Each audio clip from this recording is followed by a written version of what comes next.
व्यक्ति पर पड़ता है, व्यक्ति के परिधानों पर पड़ता है।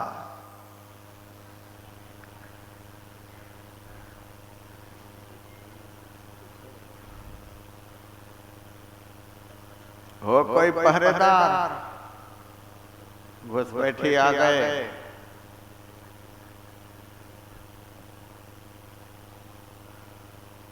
शुभाशुभ कर्मों का प्रभाव स्थान पर पड़ता है। जिस स्थान पर नित्य नियम से सोते हैं वहीं बैठ जाएंगे ध्यान करने के लिए तो तुरंत नींद आ जाएगी। जिस स्थान पर बैठकर नित्य नियम से खाते हैं वहीं बैठ जाएंगे ध्यान करने के लिए तो खाने पीने की बात दिमाग में घूमेगी। इसीलिए भगवान श्री कृष्ण ने कहा शुचौ देशे प्रतिष्ठाप्य, पवित्र स्थान पर बैठो।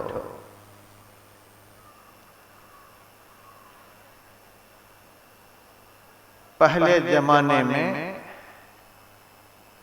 बिहार में भी मैंने देखा, झारखंड में भी देखा कि लोग घर बनाते थे तो उस घर के साथ एक गोसाई घर भी बनाते थे। गोसाई घर किस लिए बनाते थे? सोने के लिए? नहीं नहीं, पूजा पाठ करने के लिए। लेकिन पहले जमाने के लोगों को पूजा पाठ करने के लिए आता ही नहीं।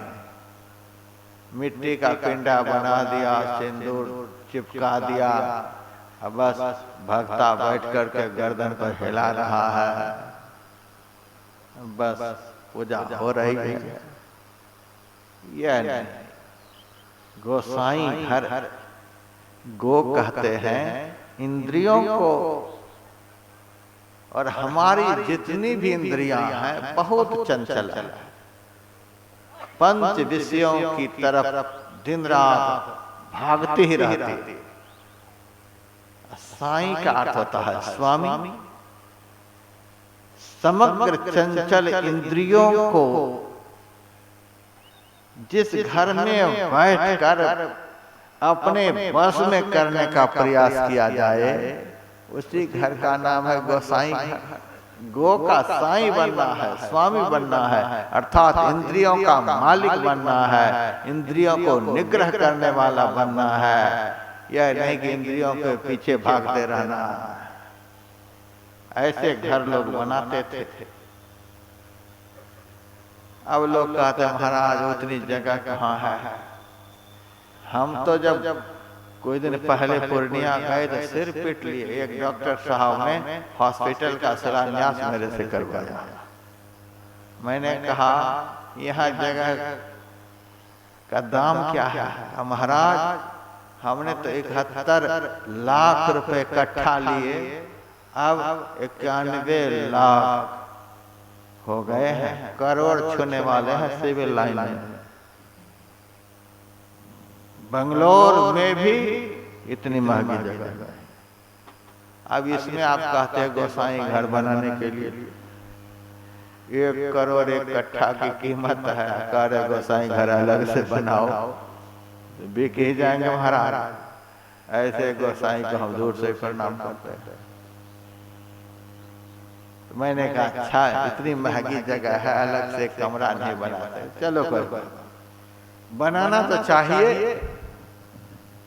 नरक में ले जाने वाला, भोग के गर्त में डाल देने वाला, दुनिया भर के भवन बनाते हो और अपने जीवन के उद्धार के लिए छोटा सा भी कमरा नहीं बना सकते।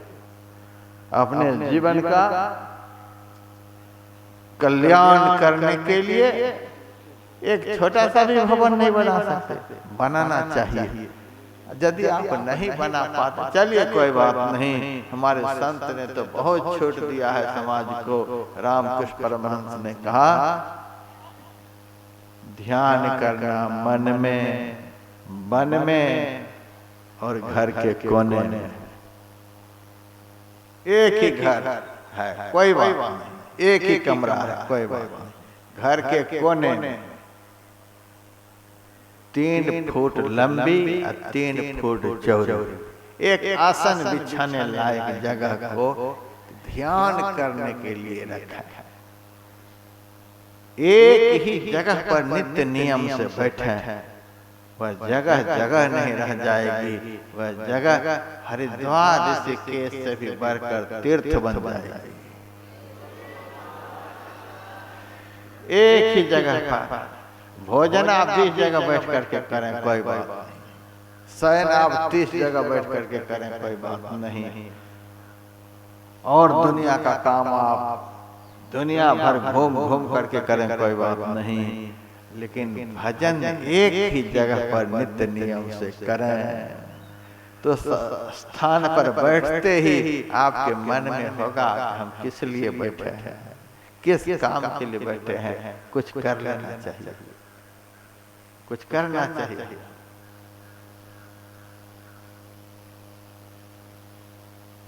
घर के कोने में एक ही स्थान पवित्र होना चाहिए, और पवित्र स्थान पर एक पवित्र आसनी बिछा दीजिए। भगवान श्री कृष्ण ने तो कहा चैलाजिन कुशोत्तरम, मृग चर्म बिछाइए, वह व्यवस्था नहीं है तो आप सफेद कंबल की आसनी पर बैठिए, वह भी नहीं है काला कंबल पर ही बैठिए। भेड़ के रोम से बना हुआ जो कंबल होता है उस कंबल पर बैठिए। वह भी आप लोगों के पास उपलब्ध नहीं है तो कुशोत्तरम, कुशासन, कुश की आसन पर बैठिए। स्कंद पुराण में आसन की बड़ी चर्चा है, किस आसन पर बैठने से क्या होता है, किस आसन पर बैठने से क्या होता है। ज्यादा मैं कह दूंगा तो आप लोग भ्रमित हो जाएंगे, इसलिए ज्यादा नहीं कहना है आप लोगों को, ज्यादा तो हो ही गया है इसलिए ज्यादा नहीं। और कुश की आसनी भी आपके पास उपलब्ध नहीं, एक सीमेंट की बोरी तो जरूर आपके घर में हो, उसको धो लीजिए बढ़िया से, उसी बोरी पर बैठिए। इतना भी नहीं, इतना भी नहीं तो आप काहे के लिए दीक्षा लिए हैं? इतने दरिद्र हो गए कि एक आसनी भी आप लोगों के पास नहीं, सीमेंट की बोरी भी आपके पास नहीं, झांकते रहते कोई आसनी दे दे तो बैठ जाए। ऐसा नहीं होना चाहिए। यदि नहीं हो तो अभी देवघर जिला में बहुत बड़ा आश्रम बना है, मेरे पास हजारों सीमेंट की बोरियां हैं, आप ले आइए। कहेंगे आते जाते ही तो आसनी की कीमत चुक जाएगी, इधर ही व्यवस्था कर लीजिए। एक सीमेंट की बोरी, उसको धो करके साफ करके केवल उस पर ध्यान ही कीजिए, दूसरा कोई काम। जिस आसन पर बैठ करके ध्यान करना चाहिए उस आसन को प्रणाम करना चाहिए। महाराज आपके ऊपर तो हम बैठ रहे हैं, लेकिन हमारे मन को ध्यान में लगाना है।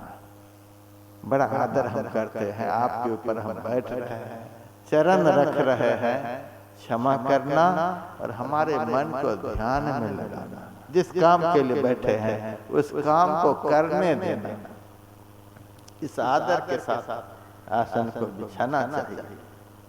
यह सब पुराणों की बात मैं बता रहा हूं। उसके बाद बैठ जाना चाहिए। किस पैर को नीचे रखना चाहिए, किस पैर को ऊपर रखना चाहिए, किस हाथ को नीचे रखना चाहिए, किस हाथ को ऊपर रखना चाहिए, यह तो पंडाल में नहीं बतलाया जाएगा। जो दीक्षा लिए हैं उनको पता है, जिनको पता नहीं है, जो दीक्षा नहीं लिए हैं, तो आज वे लोग गले में फीता लगवा लेंगे, उनको बता दिया जाएगा एक शहर में सर्कस दिखाने वाला आया था, बाघ सिंह सब लेकर के आया था। अपने सिपाही से कहा, जाओ शहर में जितने लावारिस कुत्ते सब घूमते होंगे पकड़ करके ले आओ, बाघ सिंह खाएगा। लेकिन जिस कुत्ता के गला में फीता होगा, जिस कुत्ता के गला में सिक्कर लगा हुआ होगा, उस कुत्ता को छोड़ करके फिर ले आने ट्रक दे दिया। सारे लावारिस कुत्तों को इधर उधर से पकड़ पकड़ करके ट्रक में लोड कर लिया। जिसको छोड़ने के लिए कहा गया था उसको छोड़ दिया। तब लावारिस कुत्तों ने कहा, अरे मेरे साथ इतनी बेरहमी क्यों कर रहे हो? जब पकड़ ही रहे हो तो एक तरफ से सबको पकड़ो, कुछ को पकड़ रहे कुछ को छोड़ रहे हो, क्या बात है? का मूर्ख देखता नहीं है उस कुत्ता के गला में फीता लगा हुआ है, उसके गला में सिक्कर लगा हुआ है, मालिक भी साथ में है। का इसका क्या मतलब हुआ? फीता लगाने का मतलब यह हुआ कि वह कुत्ता किसी मालिक का है, वह किसी का है। सिक्कड़ वाला कुत्ता तो कमाल का है, मालिक भी साथ में है। तुम लोगों के गला में न फीता है न सिक्कड़ है, तो तुम्हारा मालिक तो अब ऐसा है कि अभी थोड़ी देर में पता चलेगा। बैठ आराम से, बैठ। अभी थोड़ी देर में जब शेर का पिंजरा खोला जाएगा तब पता चल जाएगा कि बिना सिक्कर के रहने का, बिना फीता के रहने का क्या होता है। ये फीता क्या है? संत सदगुरु की सदयुक्ति, यही है भजन भेद, ये है गुरु दीक्षा।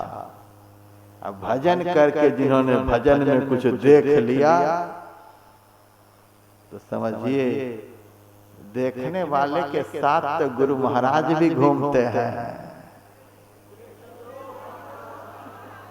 कबीरा मन निर्मल भया, जैसे गंगा नीर पीछे पीछे हरि फिरै, कहत कबीर कबीर। अनुब्रजाम्य हं नित्यं पूये यतिं रेणुभिः। भगवान कहते हैं, उद्धव संत जब चलते हैं तो मैं उनके पीछे पीछे चलता हूँ। उनके चलने से, चरणों से धूल जो उड़ेगी, उस धूल का स्पर्श मेरे शरीर से हो जाएगा तो मैं पवित्र हो जाऊंगा।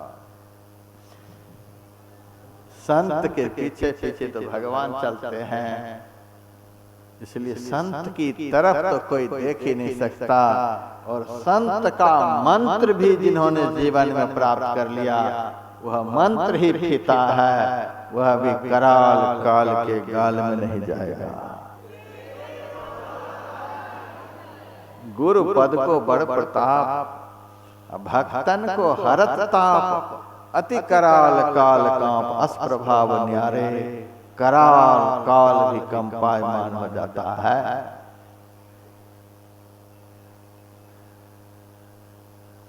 यहाँ देखिए कितनी संख्या में लोग हैं, खड़े रहने की जगह नहीं, रोड तक है। लेकिन हम चैलेंज करते हैं दुनिया के भयंकर महामारी कोरोना को, घुसे हमारे सत्संगी के बीच में। हमारे सत्संगी ऐसे हैं कि भंडारे के दाल भात के साथ कोरोना को भी चबा जाएंगे। आएगा ही कोरोना, आ ही नहीं सकता। इससे भी बड़ी बड़ी भीड़ वाला सत्संग करके हम आ रहे हैं, एक भी कोरोना। हमारे सत्संगी तो चबा करके खा जाएंगे कोरोना को, आ ही नहीं सकता। आए डीएम कोई आए, यहाँ रहता, यहाँ तो खाने पर सब लगे हुए, कुछ भी नहीं छोड़ा जाएगा जो आ जाएगा। हमारे सत्संग ऐसे हैं, ये 2 अक्षर का मंत्र जो सत्संगी जप रहे हैं, उसके सामने कोरोना क्या। 2 अक्षर का मंत्र जो जप रहे हैं, वह किसका मंत्र है? वह गुरु का मंत्र है। गुरु की करुणा जिसके साथ में है, उसका कोरोना क्या बिगाड़ लेगा। गुरु की करुणा को वही प्राप्त करेगा जो गुरु का मंत्र प्राप्त करेगा। तो कम से कम गुरु से मंत्र सीख लीजिए कि किस पैर को ऊपर रखें, किस पैर को नीचे। हस्ता उत्संग आधाय स्वाना सागर कृते क्षण, हाथ को तर ऊपर गोद में रखें। किसको ऊपर किसको नीचे, दीक्षा के समय में जो सत्संगी दीक्षा लिए हुए उनको पता ही है। कुछ बातें मंच पर से बतलाई जाती हैं, कुछ बातें खास तौर से दीक्षा के समय में बतलाई जाती है। संकेत तो होगा, शिष्ट से देख जहां धिष्ट सारा, इशारा तो सब करेंगे। प्रांग मुखो दंग मुखो विवाह, सब इशारा है। एक पवित्र आसन बिछा करके और शरीर मस्तक गर्दन को सीधा करके बैठे। शरीर सुई की तरह सीधा होना चाहिए। सिकलीगढ़ धरेड़ा आश्रम में जब मैं रहता था तो वहां गुरु महाराज की एक कुर्सी थी। जिस कुर्सी पर गुरु महाराज बैठते थे, शरीर को बिल्कुल सीधा रखते थे। एक नट बोल्टू कमर में, एक छाती में, एक माथे पे नट बोल्टू फिट कर लेते थे। जरा सा भी शरीर झुके नहीं। कितना गुरु महाराज के मन में ध्यान करने के प्रति भावना थी, हम कह नहीं सकते। ऐसे ध्यान योगी संत का मैंने जीवन में दर्शन नहीं किया। सारे जीवन ध्यान, सारे जीवन ध्यान। परम संत बाबा देवी साहब से दीक्षा ली। एक दिन गुरु महाराज को बाबा देवी साहब ने शरीर दबाते समय हाथ पकड़ लिया।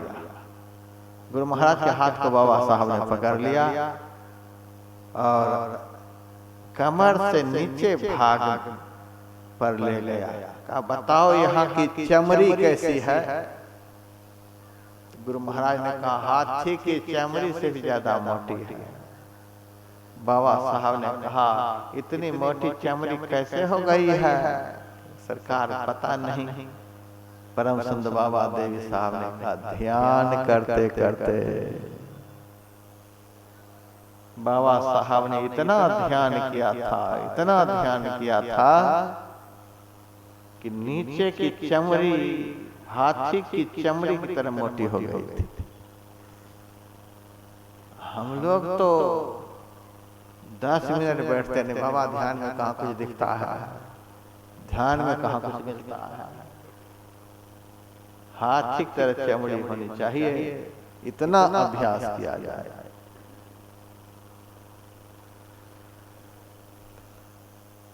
जिस दिन गुरु महाराज ने देह का त्याग किया था, उस दिन भी ध्यान का समय था और गुरु महाराज ने अपने सेवकों से कहा, मेरा मुंह धुलवाओ, मेरे बाल को संवारो। बाल को संवरवाया, मुंह को धोया, आंखों को धोया, पैर को धुलवाए, हाथ को धुलवाए। गुरु महाराज बैठकर तो ध्यान करने पाते थे। शरीर अत्यंत जीर्ण हो गया था। शव आसन में लेट गए, लिटा दिया गया और अपने सेवकों से कहा, अब ध्यान का समय हो गया, तुम लोग भी बैठ करके ध्यान करो। सेवक ध्यान करने लगे और गुरु महाराज जो आंखों को बंद किए तो बंद ही कर लिए। ध्यान करते करते सारे जीवन ध्यान, और ध्यान करते करते उन्होंने देह का त्याग किया। ध्यान से कितना प्रेम था, वही प्रेम हमारे सत्संगी भाई बहनों में होना चाहिए। सुनने का अंत नहीं है, सुना सुना करके बुद्ध चले गए। महावीर चले गए, नानक कबीर सूर तुलसी चले गए, तुलसी साहब, बाबा देवी साहब और हमारे गुरु महाराज भी चले गए, महर्षि संतसेवी परमहंस चले गए, महर्षि शाही स्वामी परमहंस चले गए, श्रीधर स्वामी परमहंस चले गए, सुना सुना करके तो सब चले गए, सुनने वाले भी कितने चले गए। ये सुनने सुनाने का कोई अंत नहीं है, अंत तो तब होगा जब करेंगे। अब करना है। दो तरह के शब्द होते हैं, एक शब्द है करो और दूसरा शब्द है कीजिए। कीजिए शब्द जो है वह उपदेशात्मक का है, उपदेश कर रहे कोई, यह काम कर लीजिए, यह काम कीजिए। उपदेश को हम लोग माने चाहे नहीं माने, लेकिन दूसरा शब्द जो है करो, यह आदेशात्मक शब्द है। आदेश का पालन तो करना ही होता है। दुनिया में और किसी के आदेश का पालन हम करें चाहे नहीं करें, लेकिन सदगुरु के आदेश का पालन तो सर्वथा करने के योग्य ही होता है। गुरु महाराज ने सोचा अब तक तो कीजिए कीजिए कीजिए कहते रहे और हमारे सत्संग सुनते रहे, लेकिन अब इससे काम नहीं चलेगा। इसीलिए कहा नित्य सत्संगति करो बन करो। बैठ चखमुख मौन इष्ट मानस जप ध्यान अब करो। ऐसे बैठ करके उठ मत जाओ, समतल भूमि पर, रस्सी वाली चारपाई पर आप लोग नहीं बैठिए, वह समतल नहीं होती है। चौकी हो, पलंग हो, फर्श हो, समतल जगह हो, पवित्र जगह हो, उस पर एक आसनी हो, फिर आप हाथ पैर मुंह को अच्छी तरह से धोकर बैठिए। स्नान करने की आदत हो तो स्नान करके बैठिए। लेकिन इतना मैं जरूर कहूँगा, इतना सब कुछ तो पवित्र हो गया, अब भोजन यदि पवित्र नहीं है तो सब किए कराए पर पानी फिर जाएगा। आहार शुद्धो सत्य शुद्धि, सत्य शुद्धो ध्रुवा समृद्धि। आहार शुद्ध होना चाहिए। और हमारे गुरु महाराज ने सत्संग योग चतुर्थ भाग में लिख दिया है, साधक को अपने पसीने की कमाई से उसे अपना निर्वाह करना चाहिए। सच्चाई और ईमानदारी से उपार्जित अन्न होना चाहिए।